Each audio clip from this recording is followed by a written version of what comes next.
আন্তর্জাতিক অপরাধ ট্রাইব্যুনালে নতুন চিফ প্রসিকিউটর নিয়োগ দিয়েছে সরকার। পূর্বের চিফ প্রসিকিউটর অ্যাডভোকেট তাজুল ইসলামের নিয়োগ বাতিল করে অ্যাডভোকেট আমিনুল ইসলামকে নিয়োগ দিয়ে আজ প্রজ্ঞাপন জারি করেছে সরকার। প্রজ্ঞাপনে উল্লেখ করা হয়, অ্যাটর্নি জেনারেল সমমর্যাদায় আমিনুল ইসলামকে চিফ প্রসিকিউটর হিসেবে নিয়োগ দেওয়া হয়েছে। নতুন চিফ প্রসিকিউটর হিসেবে নিয়োগ পাওয়া অ্যাডভোকেট আমিনুল ইসলাম দীর্ঘদিন সুপ্রিম কোর্টে আইন পেশায় যুক্ত আছেন। তিনি সাবেক প্রধানমন্ত্রী ও বিএনপি চেয়ারপারসন বেগম খালেদা জিয়ার আইনজীবী ছিলেন। এর আগে জুলাই আন্দোলনে সারা দেশে মানবতা বিরোধী অপরাধ ও আওয়ামী লীগের আমলে গুম খুনের বিচারের জন্য 2024 সালের 5 সেপ্টেম্বর চিফ প্রসিকিউটর হিসেবে অ্যাডভোকেট তাজুল ইসলামকে নিয়োগ দেয় আইন মন্ত্রণালয়।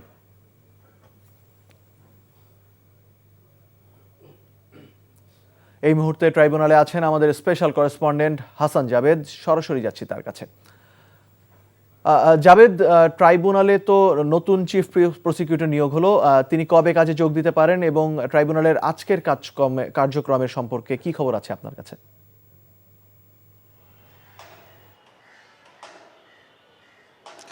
মুশফিক, এই অ্যাডভোকেট আমিনুল ইসলাম, যিনি সুপ্রিম কোর্টের আইনজীবী এবং বিডিআর বিদ্রোহের যে হত্যা মামলায় যে আসামি পক্ষের আইনজীবী ছিলেন এবং বেগম খালেদা জিয়ারও আইনজীবী ছিলেন, তাকে কিন্তু আজকে আন্তর্জাতিক অপরাধ ট্রাইব্যুনালের চিফ প্রসিকিউটর হিসেবে নিয়োগ দেওয়া হয়েছে।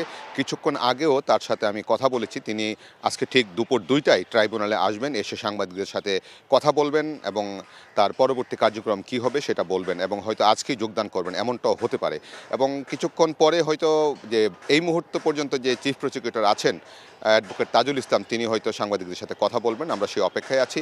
এবং এই বদলিটা কিন্তু, এই পরিবর্তনটা হয়তো আরও হতে পারে, ট্রাইব্যুনালের অন্যান্য প্রসিকিউটরও কিছু পরিবর্তন আসতে পারে। এবং ইতিমধ্যেই গত কয়েকদিন ধরে কিন্তু আমরা ফেসবুক সহ বিভিন্ন মাধ্যমে দেখছিলাম যে এই বর্তমান যে চিফ প্রসিকিউটর সহ এবং অ্যাডভোকেট তামিম প্রসিকিউটর, তাদের বিরুদ্ধে কিছু অভিযোগের কথা বলছে। এগুলি কিন্তু কোনো প্রমাণ নেই, ফেসবুকে বলছে এবং অনেকে অভিযোগ তুলেছেন যে জুলাই আগস্ট আন্দোলনে আসামিদের কাছ থেকে বা বিভিন্ন আসামিদেরকে বাঁচানোর জন্য বিভিন্ন অপকৌশল তারা হাতে নিয়েছেন কয়েকজন, সবাই কিন্তু সম্পৃক্ত নয় এবং এই সম্পৃক্তর বিষয়টাও কিন্তু প্রমাণিত নয়। এবং তার প্রেক্ষিতে এই ট্রাইব্যুনালের একজন প্রসিকিউটর সুলতান মাহমুদ, তিনি কিন্তু তামিমকে উদ্দেশ্য করে ফেসবুকে একটি স্ট্যাটাসে তিনি কিন্তু কমেন্টস করেছেন যে কিছুদিন আগে যে আপনার সাভারের আশুলিয়ায় যে হত্যাযজ্ঞ, 7 জনকে যে পুড়িয়ে হত্যা করা হয়েছিল, 6 জনের লাশকে পুড়িয়ে দেওয়া হয়েছিল এবং একজনকে গুলি করে হত্যা করা হয়েছিল। এই 7 হত্যা মামলায় যাদের ফাঁসি হলো এবং যারা খালাস পেয়েছে, এসআই আফজালুল, তিনি